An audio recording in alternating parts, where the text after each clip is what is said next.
Hi, welcome to Englisha. In this video, we know that what is aphorism. Pronunciation is aphorism, right? आइए सीखते हैं इसे. Aphorism pronunciation बगल में लिखा हुआ है. ये होता क्या है? An aphorism is a brief, cleverly worded statement that makes a wise observation about life. एक छोटा सा वाक्य जो जीवन के बारे में बहुत ही क्लेवरली बात करे. एक ऐसा वाक्य जो बहुत ही क्लेवर स्टेटमेंट हो और जीवन के बारे में बात करे. इस तरह के स्टेटमेंट को हम एफोरिज्म कहते हैं. ठीक है. जैसे आप सुक्ति कहते हैं हिंदी में, तो एफोरिज्म मतलब सुक्ति. A short witty sentence which expresses a general truth और कमेंट. एक ऐसा सेंटेंस जो छोटा हो लेकिन विटी हो, जिसमें विजडम भरा हुआ हो. एक छोटे से वाक्य में जब बुद्धि भरी हुई हो, विद्वता दिखे, कुछ बहुत शानदार बात दिखे, तो समझ जाएं कि वह स्टेटमेंट एक एफोरिज्म का उदाहरण है. और एफोरिज्म एक जनरल ट्रूथ के बारे में बात करता है या कोई जनरल कमेंट रखता है, एक सामान्य टिप्पणी रखता है जो आपको जीवन में सही लगता है. तो इस तरह की बातों को हम एफोरिज्म कहते हैं. सिंपली आप इसे कह सकते हैं वाइज सेइंग्स, यानी कि ऐसी कहावत जिसमें कि बुद्धि हो, कुछ ना कुछ सोचने के लिए बात हो. So wise sayings are called aphorism.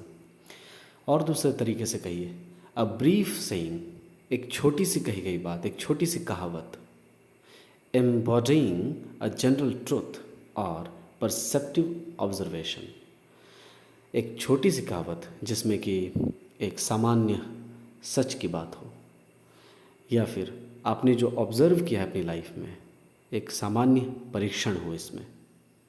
दूसरे तरीके से आप कह सकते हैं a short phrase that expresses in a clever way something that is true. एक छोटा सा वाक्य का टुकड़ा जो बताता है किसी चीज़ को बहुत ही क्लेवर वे में, मतलब बहुत ही बुद्धिमत्ता भरे अंदाज में, जो सही होता है. A concise statement of a principle, एक छोटा सा सैद्धांतिक वाक्य, इसे भी आप एफोरिज्म कह सकते हैं.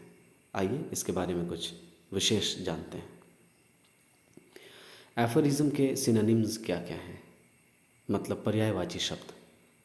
सेइंग, मैक्सिम, नोम, एडिज. एडिज आपने सुना भी होगा. ये क्या है? APOTHEGM. एपथेम. ठीक है, इसका प्रोनाउंसिएशन है एपथेम. राइट, जी का साउंड इसमें नहीं आता है. बाईवर्ड, एपिग्राम, प्रोवर्ब, सॉ, सेंटेंशिया. सेंटेंशिया ये लैटिन का वर्ड है, लैटिन लैंग्वेज का ये वर्ड है. लैटिन लैंग्वेज साउथ अमेरिका और उसके आसपास के इलाकों में बोली जाती है. वर्ड, वर्ड मतलब यहाँ पर सेइंग, कहावत, इस सेंस में वर्ड का इस्तेमाल हुआ है, शब्द के तौर पर सिर्फ नहीं, ध्यान रखिएगा. अब एफोरिज्म से बाकी क्या क्या शब्द बनाए जा सकते हैं, दैट इज़ वर्ड फॉर्मेशन. एफोरिस्ट ये नाउन है, जो एफोरिज्म का इस्तेमाल करे, जो एफोरिज्म में बातें करे, उस इंसान को हम एफोरिस्ट कहते हैं. जैसे साइंस की बात करने वाले साइंटिस्ट, फिजिक्स की बात करने वाले फिजिसिस्ट, तो एफोरिज्म की बात करने वाले एफोरिस्ट. ओके, IST जब वर्ड में लगा हो तो समझ जाए इंसान की बात है. एफोरिस्टिक एडजेक्टिव है. उसके बाद एफोरिज्मिक एडजेक्टिव है. एफोरिज्म यहाँ तक तो वर्ड है ही हमारे पास, इसमें हमने IC लगा दिया, that is aphorism, aphorismic. Okay. Aphorismatic adjective, aphorismatic adjective.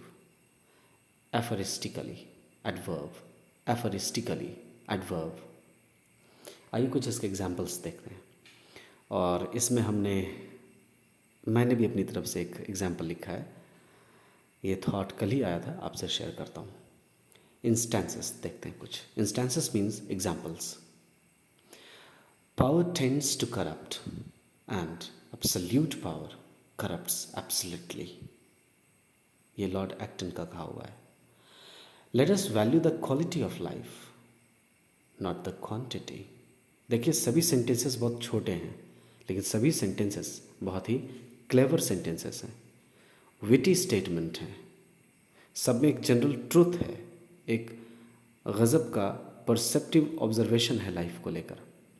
तो इस तरह की बुद्धि वाली चीज़ें, इस तरह के अच्छे वाक्य जो आपको जीवन से संबंधित कुछ सिद्धांत, कुछ सत्य बताता है, इस तरह का वाक्य एफोरिज्म कहलाता है। Not in doing what you like but in liking what you do is the secret of happiness. ये स्टेटमेंट मुझे बहुत अच्छा लगा। The grass is always greener on the other side.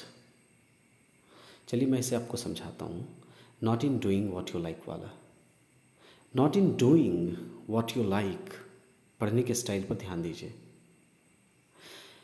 कि करने में नहीं जो तुम पसंद करते हो, बल्कि but in liking what you do, जो तुम करते हो अगर उसे पसंद करते हो तो यही खुशी का राज है। समझा आपने? जो करते हो उसे पसंद करना है, ये कहा गया है इसमें। Okay, not in doing what you like. जो आप पसंद करते हो उसे करने में नहीं, बल्कि जो करते हो उसे पसंद करने में सारी खुशी का राज छुपा हुआ है। It's a great statement and a fantastic example of aphorism. आइए नीचे। The grass is always greener on the other side, honesty is the best policy.